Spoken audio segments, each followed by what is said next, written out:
Now, earlier when Father Ben said, do you believe in God? Somebody over here said yes. Who was that? Did y'all hear that? We heard it up here. But I mean, do you believe in God? He said yes. You know what? That's the whole point of our worship. You know, so since you said yes, we can go party right now if you want to. But we're not going to do it. We've got to stay a little bit longer because there's more to celebrate. There's more to pray on. So, I've been impressed lately, this week, about darkness. About darkness. We're just out there in the dark. And, you know, being left in the dark is not something we choose to do. I mean, we like to know what's going on. We like to be aware. We like to be informed. We like to be prepared for how we might respond to something. We don't like to be left in the dark. I mean, even if it's bad news, we want to know it. Tell us, tell us. I mean, that's how our minds work. We receive information and then we know what to do. So it's very uncomfortable for us when we're left in the dark. Sinking into deep darkness also is not something we choose to do. I mean, going deep, walking around sad, that's what it looks like. Maybe depressed. We don't want to do that. We want to be active. We want to be happy. We want to be hopeful. We want to add to the joy in the world. We don't want to be walking around with a dark cloud over our heads. We don't choose to do that.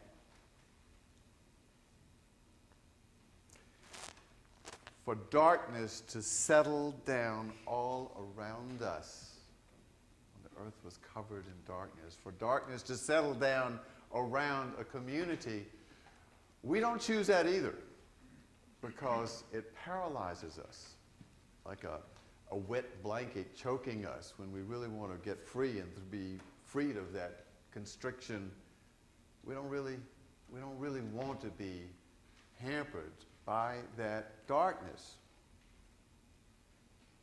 But what? What if we do, in fact, sometimes choose to be in the dark? What if we, in fact, choose to be in darkness? What about that? A good many years ago, I got fascinated with the Mayan culture in southern Mexico and Guatemala. And so my wife and I went down there. I'd done some reading about it, but one of the places we went was Palenque. And there's an amazing structure at Palenque. Well, there's sort of three temples together, but this one is a pyramid. And it's called the Great Palace of the Inscriptions. And it's a pyramid with steps all the way to the top, probably 100 feet going up. And then at the top, there's a doorway into a stairwell. It goes like this, down through that pyramid, 100 feet, down another 100 feet into the earth. My wife didn't want to go up there, but I was really curious. And here's the deal is that we had like 30 minutes to do this because they were going to close it was like 4:30 or something, I don't know. So I said, I'm going to go do it. So I did, and I got up there and there are electric lights going down part of the way. But the last 100 feet, it's underground, you had to use your flashlight. So I went and had a flashlight, went down, and it got down to the very bottom. And what was at the bottom was a tomb of a Mayan king. And his bones were there. And the bones of 4 guards who committed suicide, who were there to protect him in the afterlife. And nobody else was there. And I said, okay, I'm going to do it. And what I did is I turned my flashlight on. 100 feet underground with my flashlight off. Let me tell you something, it was dark. There was no light anywhere. And let me tell you something, I freaked out just a little bit. And I said, calm down. I mean, I could flip the light back on if I wanted. I freaked out a little bit, but I decided, no, I am going to live in the moment.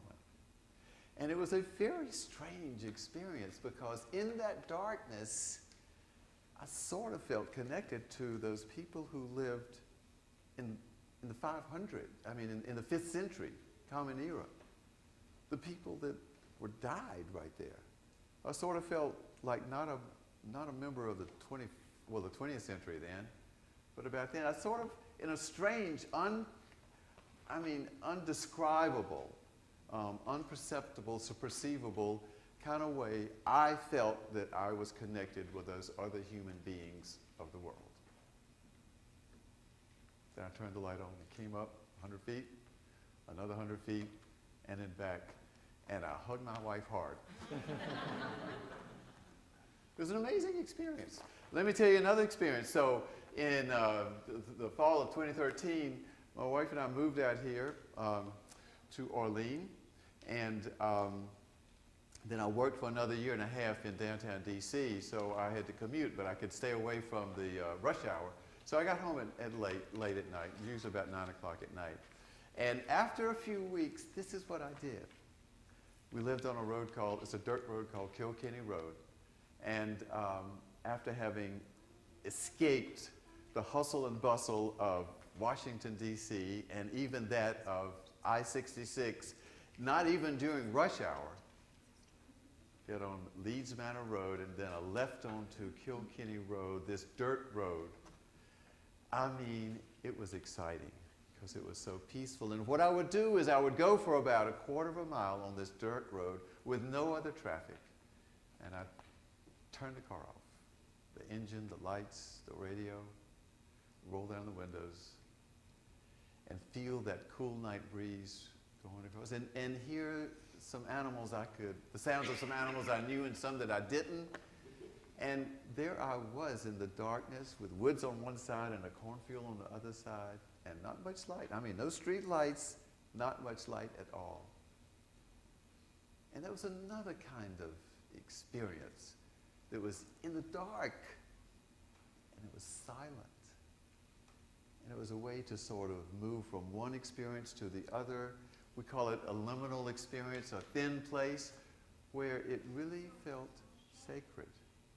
And I chose to go to that darkness every night after that. It was special. Well, for 3 consecutive nights, right here at St. James, and we welcome you from Grace Church over there in the Plains. For 3, and I bet you did too, for 3 consecutive nights, we have worshiped in the dark. Sometimes it's been here in the church, sometimes it's been outside. But for 3 consecutive nights, and we do that because that's when people are available, but we also, during those 3 celebrations of Maundy Thursday and Good Friday, and here's the Easter Vigil, it just so happens that what we're remembering and what we're re-entering is into the experiences of Jesus when it was dark. I mean, think about it. On Maundy Thursday, he shared that Passover supper, and it was dark. It was at night. He shared that meal and said, "This is my body, this is my body, this is my blood." He says, shared that meal in a new way, and he also washed feet in a new way. He was washing the disciples' feet instead of the other way around, which is what they expected. And he told them to love one another. And then he went to the Garden of Gethsemane and took Peter, James, and John, and they fell asleep. They couldn't stay awake. They couldn't watch, but it was dark, and they were tired. And then Judas betrayed him, and he was arrested. It was dark. He was taken to the temple. He was taken to go before Pilate. He was judged. It was still a little dark. It wasn't even 6 a.m. yet. And then at 12 o'clock that day, he was hanging from the cross. He had been crucified. He had not yet died. But a darkness came over the land until 3 o'clock when he died. And then his body was taken and put in a tomb when it was dark. It was evening. And then, sometime before sunrise, Jesus Christ rose from the dead. Think about that. All of those significant events from that we're celebrating on Thursday through Saturday night, it all happened in the dark. Isn't that interesting? And here's one thing I think. I think that that was planned in a way so that it happened in a more mystical kind of time, when in fact our minds don't function as rationally as they do in the light of day. Because all that happened to Jesus Christ during those days is such an amazing, challenging, wonderful event. It really is hard for us to figure it all out. And I don't think we're supposed to. I think we're supposed to hear the story over and over again and say, wow, what? Yes, I believe. Do you believe in God? Yes. Yes. That's what it's all about. So that just as these people who were baptized, these four who were baptized, they received the light of Christ. Do you receive the light of Christ? Receive this light of Christ. Amen. And the reason that we all receive this light of Christ through the Paschal candle is so that we can do exactly what we're called to do in Scripture, is to go to Galilee. Get out there in the world. Get out there in the world, as Jesus says, and you will see me. That message could be to us right now. Get out there in Fauquier County, folks. Or wait a minute. Yeah. No, what county are y'all in? Oh, see, Fauquier County is huge. Lord, get out there. Get out there in Fauquier County and share what has happened to Jesus Christ as we celebrate it in our own way, because it saves the world, because it has touched our heart, because it is the true of life on this, it is true to life on this planet, which is God's. This is a happy day. Tomorrow is too.